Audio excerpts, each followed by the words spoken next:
Dragon Ball Sparking Zero versus the Hidden Ones. I haven't done this series in years. I think the last episode was probably Jump Force. A lot of you are probably like, wait, that's not fair. Hear me out. Dragon Ball Sparking Zero is honestly a premium Dragon Ball fighting game. That game costs $70, bro. And a lot of us paid $100+ to get early access. Versus the Hidden Ones, and compared to the Hidden Ones, this is the first free-to-play arena fighter on the market. And it's still in pre-alpha. But they're both arena fighters, and let's see which game come out the top. Like, you got one that's free, and then you got one that's $70. So this is interesting. This is the first time in history that it will ever be done, bro. I'm innovating, nigga.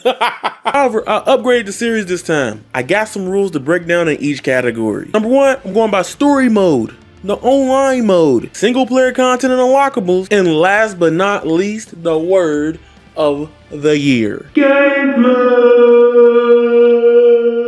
Just so y'all don't skip the intro, the word of the day is circle button. Let's see if y'all go hit that circle button, because niggas be mashing in both games.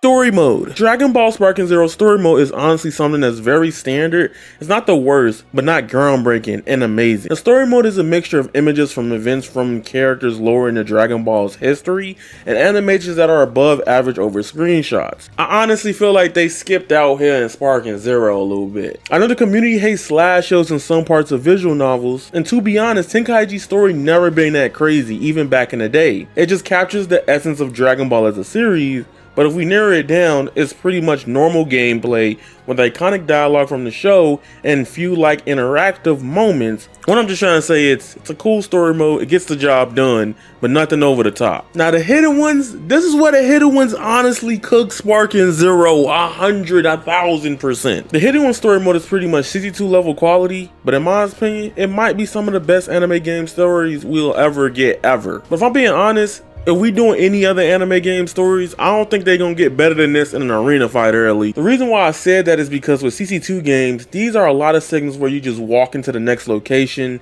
It used to be criticizing Storm for fight, walk, balls fight, walk. Y'all get the point if you played a Naruto Storm game. Even Demon Slayer had you walking with Tanjiro at fucking 10 miles per hour. What makes Hidden Ones even better than the typical shonen anime game or arena fighter is that the story mode incorporates different styles into the story, which doesn't get tiring.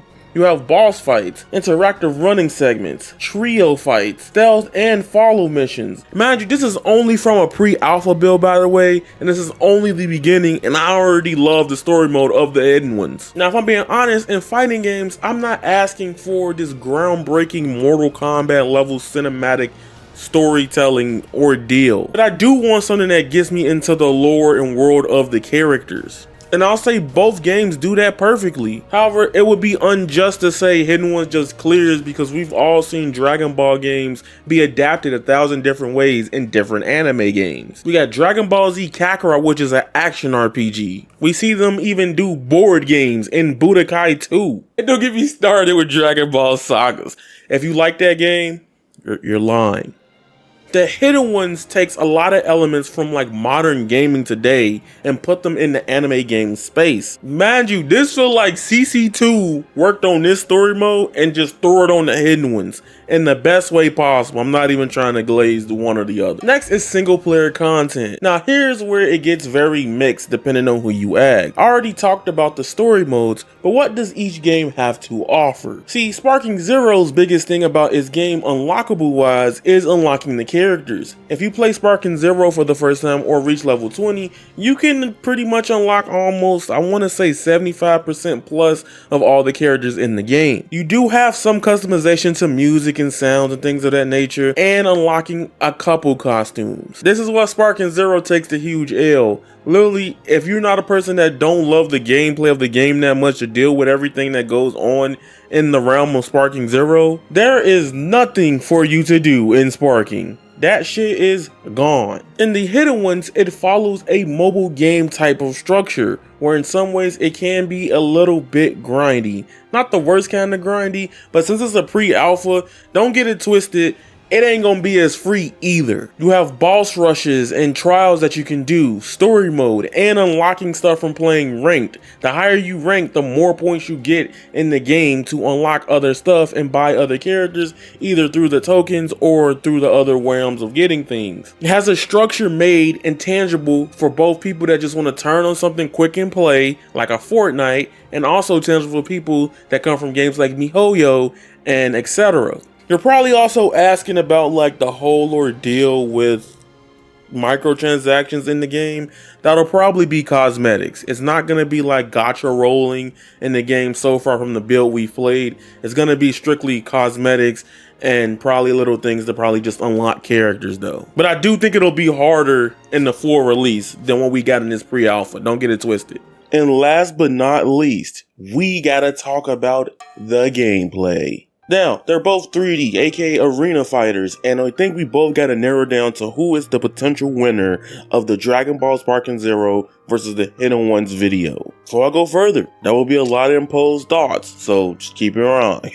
just get it out of the way. To be fair to the Hidden Ones, I'm gonna take the first 2 weeks of Sparking and the problems with that versus this pre-alpha, because that would just be cheating for Sparking. Because I feel like when Sparking came out, and most fighting games when they came out, it felt like betas. I'm gonna just straight out answer it. I think even the early version of Sparking Zero might be more fun than the latter version of the Hidden Ones. And hear me out. I'm the type of person that I come from jank games, the Marvel vs. Capcoms, the Arena Fighters with Infinites. I've come from those eras. Sparking Zero came out, I already knew people was gonna have a cheesy-esque playstyle because that's how the game was designed. My take at the beginning of Sparking Zero, actually before Sparking Zero, was that the game wasn't really true Tenkaichi 2 or 3 or a true Tenkaichi 4. And so they tried to modernize Tenkaichi, but then like it made everything more annoying to deal with in its gameplay by making it more simplistic. We had Z-burst dashes going crazy. We had androids fucking the game up in competitive ways that people was like, yeah, we never doing this ever again in a tournament.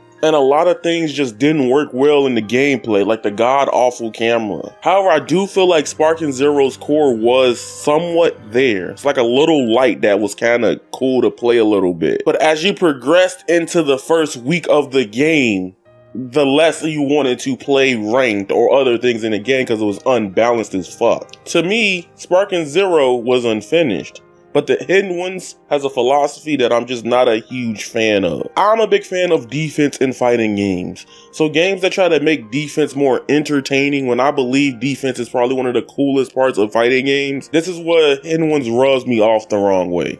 It's why I didn't really grind the game a lot. So in the Hidden Ones, when you block, right, you can't hold block all day. If somebody mashes at you, it's a free grab. You can't tech it.